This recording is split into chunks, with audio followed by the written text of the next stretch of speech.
உலகெங்கும் இருக்கும் spiritual tax Tamil நேயர்கள் அனைவருக்கும் எங்களது இனிய வணக்கத்தை தெரிவித்துக் கொள்கிறோம்.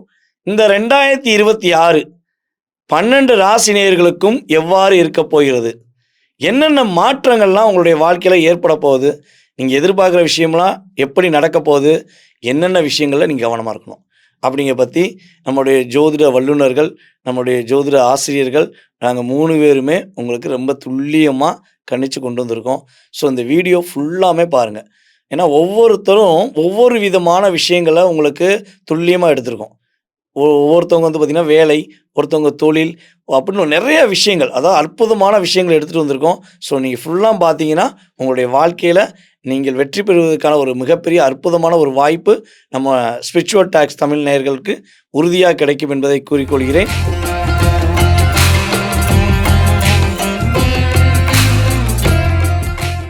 மிதுன ராசி அன்பர்களுக்கு இந்த 2026 பட்டே கலப்ப போகுதுங்க. அதாவது உங்கள்கிட்டருந்து உங்களுடைய அறிவை, உங்களுடைய வேலையை, உங்களுடைய திறமையை கடன் வாங்கி முன்னேறினவன் எத்தனை பேர்னு உங்களுக்கு தெரியும். ஆனால் நீங்கள் மட்டும் முன்னேற்றத்துக்காக எதிர்பார்த்து தான் கிட்டத்தட்ட பல வருடங்களாக காத்திருக்கீங்க. இந்த கிட்டத்தட்ட ஒரு 5 வருட காலமாக நடக்காத நல்ல விஷயங்கள் எல்லாமே இந்த வருஷம் உங்களுக்கு நடக்க போகுது. கிரகங்கள் உங்களுக்கு அற்புதமான ஒரு மாற்றத்தை கொடுக்க போகிறாங்க. இதில் மெயினாக ஒரு விஷயம் சொல்லணும். உங்களுடைய ராசியில் ஜென்மத்தில் அமர்ந்திருக்க குரு பகவான் அப்படின்னு சொல்லி ஒரு விஷயம் இருக்குது. இவர் ஒரு வருஷமாக உங்கள் இடத்துல உட்காந்துட்டு வீட்டை விட்டு போயிட்டீங்க, நாட்டை விட்டு போயிட்டீங்க, ஊரை விட்டு போயிட்டீங்க, தொழிலை விட்டு போயிட்டீங்க. நான் எனக்காக வாழாமல் என்னுடைய வாழ்க்கையை தேடிக்கொண்டிருக்கேன்னு சொல்லக்கூடிய ஒரு வார்த்தையை தான் கடந்த காலங்களில் நீங்கள் பேசிக்கிட்டு மனசுக்குள்ளே சொல்லிக்கிட்டே இருக்கீங்க. கண்ணாடியை பார்க்கும் போதெல்லாம் உங்களுக்கு தோணும், முன்னாடி ஒழுங்காக இருந்தால் பின்னாடி வருத்தப்பட தேவையில்லையே அப்படிங்கிற மாதிரி தான் நீங்கள் நிறைய கஷ்டப்பட்டீங்க. நான் நேர்மையாக இருந்தது ஒரு குத்தமாயா, நான் கற்றுக் கொடுத்தது ஒரு குத்தமாயா, நிறைய பேருக்கு நல்லா இருக்கணும் நம்ம கூட இருக்கவங்க அப்படின்னு தான் நான் நினச்சேன். ஆனால் என்னை வச்சு செஞ்சிட்டான் அப்படின்னவங்க எத்தனை பேர் கமெண்ட்ஸில் கொடுத்ததை நான் பார்த்துருக்கேன். போன நம்ம நவம்பர் மாத பலனில் நம்ம சொன்னப்போ மிதுனராசிக்காரங்க, ஐயா நீங்கள் சொன்னதெல்லாம் நடந்துச்சியா, உண்மையிலேயே நான் கற்றுக் கொடுத்தவன் தான் என்னை எட்டி உதச்சாயான்னு சொல்லிக்கிட்டு நிறைய பேர் சொன்னீங்க. ஸோ அந்த நிலையெல்லாம் இந்த 2026 நடக்காமல் இருக்கக்கூடிய வாய்ப்புகள் அதிகமாக இருக்குது. அதை பயன்படுத்த வேண்டிய விஷயம் யார்கிட்ட இருக்குது? உங்கள்கிட்ட தான் இருக்குது. நீங்கள் கரெக்டாக பயன்படுத்திட்டீங்கன்னா செம்மையாக வாழ்வீங்க. அப்படியே என்ன சொன்னால், நீங்கள் நினச்ச வாழ்க்கை இந்த வருடம் கிரகங்கள் கொடுக்க ரெடியாக இருக்குது. 2ஆம் இடத்தில் குரு, அவர் உச்ச நிலையில் உட்கார போகிறாரு. அப்போ பணம், பொருளாதாரம் சம்மந்தப்பட்ட விஷயங்கள் உங்களுடைய வாழ்க்கையில் தடையாக இருக்கிறதுக்கான வாய்ப்பு இல்லை. கொடுத்த பணம் வரும். வீடு தேடி வந்து கொடுப்பாங்க. நான் அவங்கள்ட்ட வாங்கினேன், 5 வருஷம் முன்னாடி வாங்கினேன், 3 வருஷம் முன்னாடி வாங்கினேன், என்னுடைய தவறை நான் ஒத்துக்கிறேன், தயவுசெய்து வாங்கிக்கோங்கன்னு உங்களுடைய கொடுத்த பணம் உங்களுக்கு வரும். ஏன்னா நம்ம உழைச்ச உழைப்பெல்லாம் தானம் பண்ண நீங்கள் பணத்தையும் தானம் பண்ணிட்டு தான் உட்காந்துருக்கீங்க. ஸோ இந்த நிலை உங்களுக்கு மாறப்போகுது. அதே போல் உங்களுடைய அம்மாவுடைய உடல் ஆரோக்கியத்தில் உள்ள பிரச்சனை உறுதியாக சரியாகும். உங்களுடைய 3ஆம் இடத்தில் கேது பகவான் அமர்ந்திருக்கிறார். அவர் இந்த வருஷம் ஃபுல்லாக உட்கார்ந்தா இருப்பார். அவர் நம்ம தூக்க முடியாது. ஆனால் அவருடைய செயல்பாடுகளில் நிறைய மாற்றத்தை ஏற்படுத்த முடியும். அவர் என்ன பண்ணுவார், உங்களுடைய செயல்பாடை பார்ப்பார். சரி, மிதுனராசிக்காரங்க அவங்களுக்காக வாழ ரெடி ஆகிட்டாங்க, அவங்கள கொஞ்சம் நம்ம வழி விட்டு நல்ல பாதையை காட்டுவோன்னு அவர் என்ன பண்ணுவார், உங்களுக்கு ஒரு பாதையை காட்டுவார். அதே போல் சந்தோஷம் நிலைச்சிருக்க போகுது. 4ஆம் இடத்தில் கிரகங்கள் எதுவும் இல்லை. 4ஆம் இடத்தில் சனி பகவானுடைய பார்வை மட்டும்தான் இருக்குது.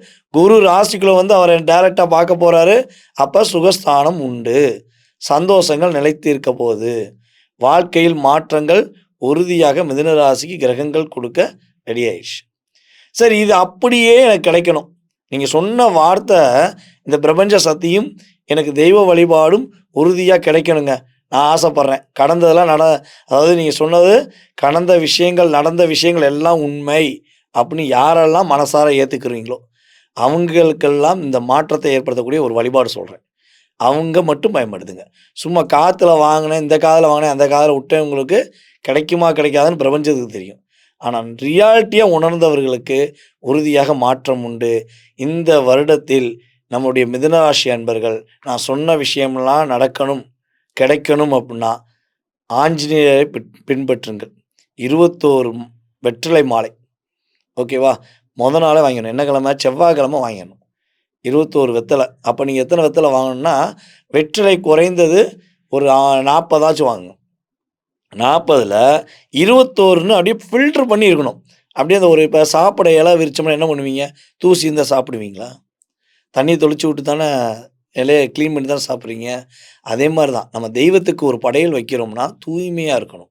இப்போ வெற்றிலையில் ஓட்டை இருக்கக்கூடாது, கிரீசல் இருக்கக்கூடாது, அதுபோல் அழுக்கு இருக்கக்கூடாது. அவ்வளோ பர்ஃபெக்டான துல்லியமான வெற்றிலைகளை எடுத்து நீங்கள் 21 கோர்த்து மஞ்சள் நூலில் கோர்த்து உறுதியாக நீங்கள் ஆஞ்சநேயருக்கு மாலையிட்டால் மாற்றமும் ஏற்றமும் மிதுன ராசிக்கு 2026இல் ஆஞ்சநேயருடைய பரிபூர்ண ஆற்றல் மூலமாகவும் குரு பகவானுடைய பரிபூர்ண ஒரு இயக்கம் மூலமாகவும் உங்களுக்கு கிரகங்கள் கொடுக்க போகிறது என்பது 100% உண்மை.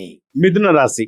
ஸோ ஜாக்பாட் ராசிகளை நீங்களும் ஒருத்தருங்க. ஏன்னா ஒன்று குரு பகவான் உங்கள் வீட்டில் இருக்காரு. ஐயா சொன்ன மாதிரி இந்த வருஷம் வந்து நிறைய நல்லது உங்களுக்கு வந்து நடக்க போகுது. ஏன்னா ஜூனுக்கு அப்புறம் அவர் வந்து கடகத்துக்கு போனாலும் 2ஆம் வீட்டுக்கு போகிறார். ஸோ காசுலாம் நிறைய வருது. ஐயா ஏற்கனவே அதை பற்றி ஃபுல்லாக சொல்லியிருக்காரு. இன்னும் நிறைய நல்லது சொல்லணும் அப்படின்னா, ஏன்னா உங்களுக்கு வந்து இந்த வருஷம் ஃபுல்லாகவே நல்லது தான். நீங்கள் ஃபஸ்ட்டு பெருமாள் சிவபெருமான் 2 பேரோடைய பயங்கர அனுகிரகம் பெற்றவங்க, நல்லா லவ் பண்ணுறவங்க, கவிதை நல்லா எழுதுவீங்க, ஆர்ட்ஸ், கலை, பாட்டு பாடுறது இதெல்லாம் நல்லா வரும் உங்களுக்கு. நிறைய பேர் இந்த மியூசிக்கல் இன்ஸ்ட்ருமெண்ட்ஸ்லாம் நல்லா வாசிப்பீங்க. ஸோ அவங்களுக்கு ஏற்கனவே நல்ல நல்ல டைம் இருக்குது. இன்னும் லவ்வர்ஸ்குள்ளே ஒரு நல்ல இணக்கம் வரும். இது ஒரு ரொம்ப நல்ல விஷயம். இதை தாண்டி ஏற்கனவே லவ் பண்ணுறவங்க கல்யாணம் பண்ணிக்கிறதுக்கும் சூப்பரான டைம். ஏன்னா உங்களுக்கு அந்த லவ் பண்ணுற டைமும் ஒரு நல்லா இருக்குது, அதை கல்யாணமாக மாற்றுறதுக்கான டைமும் ரொம்ப ரொம்ப நல்லா இருக்குது. அதை விட நல்ல விஷயம் என்னென்னா, எதிரிகள் தொல்லை ரொம்ப கம்மியாகும். அப்போ வந்து உங்களுக்கு ப்ரொஃபஷன் தொழில் தாண்டி திருமணம் விஷயங்கள், பர்சனல் விஷயங்கள்லையும் அந்த எதிர்த்து நிற்பாங்கல்ல, அந்த விஷயங்கள் எல்லாமே கம்மியாகும். ஸோ இது வந்து ஒரு ஓவராலாக சொல்லணும்னா, லவ் பண்ணி சீக்கிரம் கல்யாணம் பண்ணுறவங்க இந்த வருஷத்தில் பண்ணுறது வந்து ரொம்ப ரொம்ப சூப்பரான விஷயம்.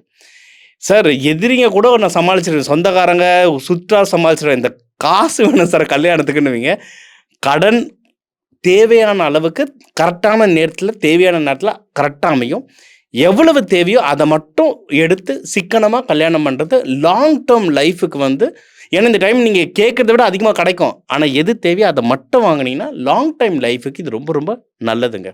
சரி, எந்த நாள், ஏன்னா நம்ம என்னதான் நம்மளுக்கு நல்லது நடக்குதுன்னு தெரிஞ்சாலும் நீங்கள் நாள் ஹோரையெல்லாம் பார்த்து போனீங்கன்னா சூப்பராக ஒர்க் ஆகும். நம்ம எப்பயுமே சொல்கிறது புதன், வியாழன், வெள்ளி ரொம்ப நல்லா ஒர்க் ஆகும். அது உங்களுக்கு வந்து புதன்கிழமை ரொம்ப நல்லா ஒர்க் ஆகும். நீங்கள் பொண்ணு வீடு மாப்பிள்ளை வீடு பார்க்க போகிறீங்க, இல்லை பூ வைக்க போகிறீங்க, நிச்சயதார்த்தம், கல்யாணம், புதன்கிழமைகள் ரொம்ப ரொம்ப நல்லாயிருக்கும். பெருமாள் கோவில்களோ இல்லை சிவபெருமான் கோவில்கள்லையோ வச்சு கல்யாணம் பண்ணுறது ஒன்று சிறப்பு. நிறைய பேர் சத்திரம் பண்ணுறீங்க, அது ரிசப்ஷன், என்கேஜ்மெண்ட் ஓகே. கல்யாணம் கோவிலில் பண்ணுறது, ஒரு பிள்ளையார் சொல்லி அதில் போடுறது ரொம்ப ரொம்ப நல்லது. எதில் கவனமாக இருக்கணும் அப்படின்னா, நீங்கள் வந்து கல்யாணம் பண்ணுறீங்க அப்படின்னா சீக்கிரம் ரிஜிஸ்ட்ரேஷன் பண்ணுறங்க. ஏன்னா குரு சனி ஒன்றா பார்க்குறாங்க. குரு சனி ஒன்றுனா டாக்குமெண்டேஷன் அர்த்தம்.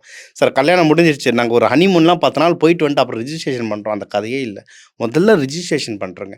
அதே மாதிரி உங்களுக்கு வந்து இப்போ நீங்கள் ஒரு பிஸ்னஸ் பண்ண போகிறீங்க, பிஸ்னஸ்க்கு பார்ட்னர் தேடிட்டுறீங்க, அதுவும் அமையும். பிஸ்னஸ் பார்ட்னர் அமையுது. 2 மாமா பையன்தான், சித்தப்பா பையன்தான், 10 வருஷம் ஒன்றா இருந்த ஃப்ரெண்டு, அவங்களோட தான் பிஸ்னஸ் பண்ணுறேன், எல்லாம் சூப்பர்.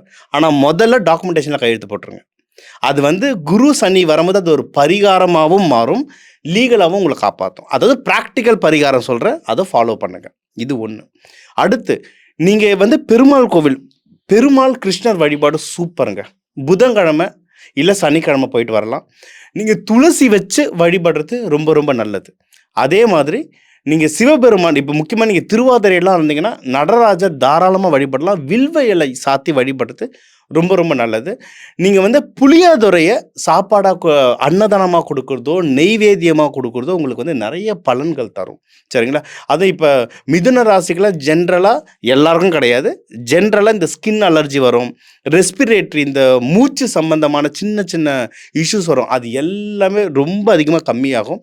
இந்த அன்னதானங்கள் நீங்கள் கொடுத்துட்டு வர அது வந்து ரொம்ப நல்லது. அதே மாதிரி நீங்கள் கோவிலுக்கு வேறு ஏதாவது அன்னதானம் பண்ணணும்னா லவுட் ஸ்பீக்கர், இந்த பாட்டு போடுறது, கச்சேரி போடுறது, அதுக்கு நீங்கள் பணம் கொடுக்குறதும் ரொம்ப நல்லது தரும். இந்த வருஷம் உங்களுக்கு ஜாம் ஜாம்னு இருக்கு. எல்லாருக்குமே நல்லது நடந்த பிறகு கமெண்ட்லேயே இதை போடுங்க. புதனோட ஆதிபத்தியம் பெற்ற மிதுன ராசிக்காரர்களுக்கு இந்த 2026ஆம் ஆண்டு பல நல்ல விஷயங்கள் இருக்கு. சின்ன சின்ன தடைகள் இருக்கு. அது என்னன்றத நம்ம பார்ப்போம். குறிப்பா சொல்லணும் அப்படின்னா நல்ல விஷயங்கள்லேருந்து ஆரம்பிப்போம். அதாவது தொழில் சார்ந்து மிக சிறந்த உன்னதமான நிலைகளை அடைய போறீங்க. அதாவது சொந்த தொழில் பண்ணிட்டு இருந்தாலும் சரி, ஒரு உத்தியோகத்தில் இருந்தீங்கனாலும் சரி, நிறுவனத்தில் இன்னொருத்தவங்கள்ட்ட கைகட்டி சம்பளம் வாங்கிட்டு இருந்தாலும் சரி, நீங்கள் கௌரவமாக செல்வாக்காக நீங்கள் எதிர்பார்க்குற அந்த ஒரு நல்ல அந்தஸ்தை அடையிறதுக்கான ஒரு வாய்ப்புகளை இந்த 2026ஆம் ஆண்டு உருவாக்கி தரப்போகுது. அது மட்டும் இல்லாமல் நிறைய மிதுன ராசிக்காரர்களுக்கு வெளிநாடு போய் வேலை பார்க்குறது, சம்பாதிக்கிறது, படிக்கிறது இதுலலாம் ரொம்ப நிறைய ஆர்வம் இருக்கும். அதுக்கான முயற்சியை ரொம்ப நாளாக பண்ணிட்டு இருந்திருப்பீங்க. அதில் நிறைய தடைகள் இருந்திருக்கும். அதெல்லாம் தவிடு பொடியாகி உங்களுக்கு நீங்கள் நினச்ச மாதிரி நினச்ச கண்ட்ரிக்கு போகிறதுக்கான வாய்ப்புகள் இந்த 2026ஆம் ஆண்டில் அமைய போகுது. அதுக்கான சரியான முயற்சியை நீங்கள் இன்றைக்கிருந்தே எடுக்க ஆரம்பிச்சிருங்க. உள்ளபடி நீங்கள் நினச்ச மாதிரி உங்களுடைய இலக்கில் நீங்கள் கண்டிப்பான முறையில் அடைவீங்க. அதுக்கான காரணங்களாக ஆண்டு கிரகங்கள்னு சொல்லக்கூடிய சனி, ராகு, குரு, கேது இவங்க 4 பேருமே கொடுக்குற இடத்துல தான் தயாராக இருக்கிறாங்க. நீங்கள் வாங்குறதுக்கு தயாராகிக்கங்க அப்படின்றது தான் 2026ஆம் ஆண்டு உங்களுக்கு சொல்கிற ஒரு விஷயமா இருந்துகிட்டு இருக்கு. சரி, தடைகள் இருக்கும் அப்படின்னீங்களே, அது என்ன விஷயத்தில் அப்படின்னு கேட்டிங்க அப்படின்னா, உங்களுக்கு நீங்கள் கஷ்டப்பட்டு உழைச்சி உங்களுக்கு வர வேண்டிய நற்பெயர்களை மற்றவங்களுக்கு மாற்றி விடுறது, நம்ம பின்னாடியே இருக்கிறது, பின்தங்கியே இருக்கிறது, அதாவது உங்களை வெளிப்படுத்திக்கிறதுல உங்களுக்கு இருக்கக்கூடிய தயக்கம், கூச்சம், இந்த மாதிரியான விஷயங்கள்னால நீங்கள் எவ்வளோ நாள் உங்களுக்கு கிடைக்க வேண்டிய மதிப்பு மரியாதையும் மற்றவங்களுக்கு போயிட்டு இருந்தது இல்லையா? இது குடும்பத்துலேயும் சரி, தொழிலையும் சரி, சமூகத்திலையும் சரி, உங்களோட உழைப்புக்கு உங்களுக்கு கிடைக்க வேண்டிய சரியான மரியாதையும் மதிப்பும் மற்றவங்களுக்கு போயிட்டு இருந்தது இல்லையா? இனிமே அதெல்லாம் நீங்கள் தவிர்த்தாலும் உங்களை தேடி உங்களுக்கானது இது, நீங்கள் வாங்கிக்கங்க, இந்த கௌரவத்தை எடுத்துக்கங்க அப்படின்னு உங்களுக்கு கொடுக்குற அளவுக்கு கிரக சூழல்கள் ரொம்ப சிறப்பாக இருக்குது அப்படின்றத நம்ம தெரிஞ்சுக்கணும். அதில் இன்னொரு விஷயம் என்னென்னா, இதெல்லாம் எதனால நடக்குது அப்படின்னா, நீங்கள் உங்களை தாழ்த்திக்கிறதுனாலையும் உங்களை நீங்கள் குறைச்சி மதிப்பிடுறதுனாலையும் தான். ஸோ அதை மாற்றணும் அதுக்கு அடுத்ததாக நம்ம வேலை தான், நம்ம நாளைக்கு பார்ப்போம், இந்த விஷயத்தை அடுத்து பார்ப்போம், அவரை நாளைக்கு நம்ம பார்த்துக்கலாம் அப்படின்னு நீங்கள் ஒவ்வொரு நாள்லையும் நீங்கள் செய்ய வேண்டிய விஷயங்களை முடிவு பண்ணிவிட்டு, இன்றைக்கி இந்த விஷயத்தை நம்ம செஞ்சே ஆகணும் முடிவு பண்ணிவிட்டு, நைட்டு முடிவு பண்ணிட்டு காலையில் அந்த காரியங்களை தள்ளி போடுறீங்க பாருங்கள். அந்த விஷயங்கள்னாலையும் உங்களுடைய வெற்றிகள் தாமதமாயிட்டு இருக்கு. உங்களுக்கு கிடைக்க வேண்டிய மதிப்புகள் தள்ளி போயிட்டு இருக்கு. ஸோ அதெல்லாம் தவிர்த்துட்டீங்க அப்படின்னாலே 2026ஆம் ஆண்டு உண்மையிலேயே பொன்னான ஆண்டு அப்படின்றதுல எந்த சந்தேகமே கிடையாது. முக்கியமான காரணங்கள் இருக்கு. ஐயா சொன்ன மாதிரி கடந்த காலங்களில் பார்த்தீங்கன்னா, கண்ணை கட்டி காட்ட விட்ட மாதிரி பல சிக்கல்களை நீங்கள் சந்திச்சிட்டு இருந்தீங்க. அதுக்கெல்லாம் தீர்வாக இந்த 2026ஆம் ஆண்டு அமைய போகுது. பொருளாதாரம் குறிப்பாக சொல்லணும்னா, உங்களுடைய பொருளாதார நிலை ரொம்ப சிறப்பான நல்ல உயரத்துக்கு வரப்போகுது. அதுக்கான காரணங்கள் பார்த்தீங்கன்னா, குரு பகவானுடைய உச்ச ஸ்தானத்துக்கு வரப்போகிறார். 12 ஆண்டுகளுக்கு ஒரு முறை அவர் வரக்கூடிய கடக ராசிக்கு வரப்போகிறார். கடக ராசியில் அவர் முழு பலமாக அடையக்கூடிய கிரகமாக இருந்துகிட்ருக்காரு. அவர் உங்கள் ராசிக்கு தொழில்காரகனாக வர்றாரு. தொழில்காரகனாக அவர் கடக ராசியில் அமர்றது 2ஆம் இடத்துல, உங்கள் ராசிக்கு 2ஆம் இடத்துல அமர்றது அப்படின்றது தர்ம கர்மாதிபதி யோகம் செயல்படும். ஸோ அது மட்டும் இல்லாமல் அவர் 7ஆம் இடத்துக்கும் அதிபதி அவர் தான். திருமண வாழ்க்கையை குறிக்கக்கூடியவர், தொழில் பங்குதாரர்களை குறிக்கக்கூடியவர். இப்படி அவர் 2ஆம் இடத்துல உச்சம் வரும்போது பார்த்திங்கன்னா, உங்களோட திருமண வாழ்க்கை மனைவி மூலியமாக, பெண்களுக்கு கணவர் மூலியமாலாம் பெரிய பொருளாதார முன்னேற்றங்களும், சொத்து வர்றதும், மனைவி வழி சொத்து, கணவன் வழி சொத்து எல்லாம் சேர்றதுக்குமான ஒரு சிறந்த ஒரு காலமாக இந்த 2026ஆம் ஆண்டு அமையப்போகுது அப்படின்றத சொல்லிக்கலாம். நீங்கள் கண்டிப்பான முறையில் நாராயணர் வழிபாடு தொடர்ந்து பண்ணிகிட்டே இருக்கணும். புதன்கிழமை, சனிக்கிழமை இந்த 2 நாள் தவறாமல் பண்ணிட்டு வந்தீங்கன்னா, எவ்வளோக்கு எவ்வளோ உங்களால் பண்ண முடியுதோ அவ்வளோக்கு உங்கள் வெற்றி இன்னும் சிறப்பாகவே இருக்கும், ரொம்ப சுமூகமாக இருக்கும் அப்படின்றதையும் சொல்லலாம். 2026ஆம் ஆண்டு எந்த விதத்திலையும் உங்களுக்கு சங்கடங்களை கொடுக்காது, மகிழ்ச்சி மட்டுமே கொடுக்கும் அப்படின்றத நான் உறுதியாக சொல்கிறேன். பொதுவாகவே பார்த்தீங்கன்னா, இப்போ நம்ம பேசின அத்தனை விதமான விஷயங்களுமே பொது பலன்கள். கோச்சார கிரகங்கள் இந்த 2026ல் நகரக்கூடிய தன்மையை வச்சு நம்ம சொல்லியிருக்கோம். இதை தாண்டி உங்க மனசுல நிறைய கேள்விகள் இருக்கலாம். உங்களுக்கு போன 2025 சொன்னதுல பல விஷயம் நடக்காம இருந்திருக்கலாம். அப்ப அதுக்கான மிகப்பெரிய காரணம் என்னன்னா, உங்களுடைய சுய ஜாதகம் தான். உங்களோட லைஃப்ல உங்களுடைய எதிர்பார்ப்புகள் நிறைவேற வேண்டும். எப்ப அது நடக்கும்னு நீங்க தெரிஞ்சுக்கணும்னு ஆசைப்பட்டா, கட்டாயமாக உங்களுடைய சுய ஜாதகத்தை செக் பண்ணிக்கோங்க. சுய ஜாதகமே உங்களுடைய வாழ்க்கையை நிர்ணயம் பண்ணுங்கிறது என்னுடைய ஜோதிட ரீதியான எங்களுடைய கருத்து. கான்டாக்ட் பண்ணணும்னு நினைக்கிறவங்க கண்டிப்பாக கான்டாக்ட் பண்ணி நீங்கள் என்ன பண்ணுங்கள், உங்கள் டவுட்டை கிளியர் பண்ணிக்கோங்க. அதே மாதிரி இது நடக்கணும்னா முதல்ல நம்ம சொன்னதை ப்ராக்டிஸ் பண்ணணும். நம்ம சொன்ன தெய்வ வழிபாடோ, என்ன முறைகள் சொன்னோமோ, நாள் ஹோரை சொன்னோமோ, அதை ப்ராக்டிஸ் பண்ணணும். ஏன்னா சில டைம் நம்ம கமெண்ட்ஸில் பார்த்துறோம், இது நடக்கலைன்னு. நடக்க போது தான் சொல்கிறோம், அது எப்படி இப்போவே நடக்கணும்னு சொல்ல முடியும்? ஸோ அதனால் நீங்கள் இதை முதல்ல ப்ராக்டிஸ் பண்ணுங்கள். ப்ராக்டிஸ் பண்ணிவிட்டு அதுக்கப்புறம் ரிசல்ட் என்னன்றதை போடுங்க. ஏன்னா நீங்கள் போடுற கமெண்ட் ஒவ்வொன்றும் படிக்கிறோம், அது எங்களுக்கு ஃபீட்பேக். ஸோ அதை எடுத்து நாங்கள் கரெக்ஷன் பண்ணுறதுக்கு ரொம்ப யூஸ்ஃபுல்லாக இருக்கும். எல்லாருக்குமே எல்லா நல்லதும் நடக்க எல்லாம் வல்ல ஆண்டவனை பிரார்த்தனை செஞ்சுக்கிறோம். ஐயா அவங்க சொன்ன மாதிரி இந்த பலன்கள் எல்லாமே வந்து தற்கால கிரகநிலைகள் உங்களுடைய ராசிக்கு என்ன மாதிரி பலன்களை கொடுக்க போகுது அப்படின்றத நாங்கள் வந்து 100% சரியாக சொல்லியிருக்கிறோம். இதையும் தாண்டி நம்ம முன்னாடி சொன்ன மாதிரி வந்து என்ன சொல்கிறாங்க, நல்லா சொல்கிறாங்க, ரொம்ப சந்தோஷமாக கேட்கறதுக்குலாம் நல்லா இருக்குது, அது அப்படி நடக்குதா அப்படின்னு பார்த்தா நடக்க மாட்டேங்குதுங்க, மிஸ் ஆகுதுங்க அப்படின்லாம் சிலர் வருத்தப்படுவாங்க, சங்கடப்படுவாங்க. ஸோ அதுக்கெல்லாம் காரணங்கள் வந்து உண்மையிலே உள்ளபடியே வந்து உங்களுடைய ஜனன ஜாதகம் மட்டும், அதாவது ஜனன ஜாதகம், அதாவது என்ன காரணம் அப்படின்னு கேட்டிங்கன்னா, ஜோதிடம் வந்து 3 நிலைகளில் இயங்கும். ஒன்று வந்து விதி அடிப்படையில், இன்னொன்று வந்து மதி அடிப்படையில், இன்னொன்று வந்து கதி அடிப்படையில். அந்த விதி அப்படின்றது வந்து லக்னம். உங்களுடைய ராசியில் நீங்கள் பிறந்த நேரப்படி உங்களுடைய லக்னம் என்னவா இருக்கும், 12 ராசியில் ஒரு ராசி வந்து உங்களுடைய லக்னமாக வந்திருக்கும். ஸோ அதன் அடிப்படையில் கிரக சூழல்களை பார்க்கணும். அதுக்கு அடுத்ததாக மதி அடிப்படையில், இப்போ நம்ம சொன்னோம் இல்லையா கோச்சார பலன்கள், இதெல்லாம் வந்து உங்கள் ராசிக்கு நாங்கள் சொன்ன பலன்கள். இது வந்து மதி அடிப்படையில் சொல்லக்கூடியது. அதுக்கு அடுத்ததாக கதி, சூரியன். உங்கள் ராசி உங்கள் ஜாதகத்தில், ஜனன ஜாதகத்தில் சூரியன் எங்கே இருக்காரு, அவரை சூழ்ந்து கிரகங்கள் எப்படி இருக்காங்க அப்படின்ற அடிப்படையாக வச்சு சொல்லக்கூடிய பலன்கள். இதெல்லாம் வந்து கதி அடிப்படையில் சொல்லக்கூடியது. இது 3ஐயும் மிக்ஸ் பண்ணி பலன் சொல்லும்போது தான் உங்களுக்கான சரியான துல்லியமான பலன்கள் கிடைக்கும். ஸோ இதெல்லாம் வேண்டும் அப்படின்றவங்க நிச்சயமாக எங்களை தொடர்பு கொள்ளுங்க. நான் உங்களுக்கான சரியான தெளிவுகளை நாங்கள் கொடுக்குறோம். மீண்டும் ஒரு முறை உங்களுக்கு இந்த 2020 புத்தாண்டு இறை அருளால் சிறப்பாக இருக்கணும்னு வாழ்த்தி விடைபெறுகிறோம். நன்றி, வணக்கம்.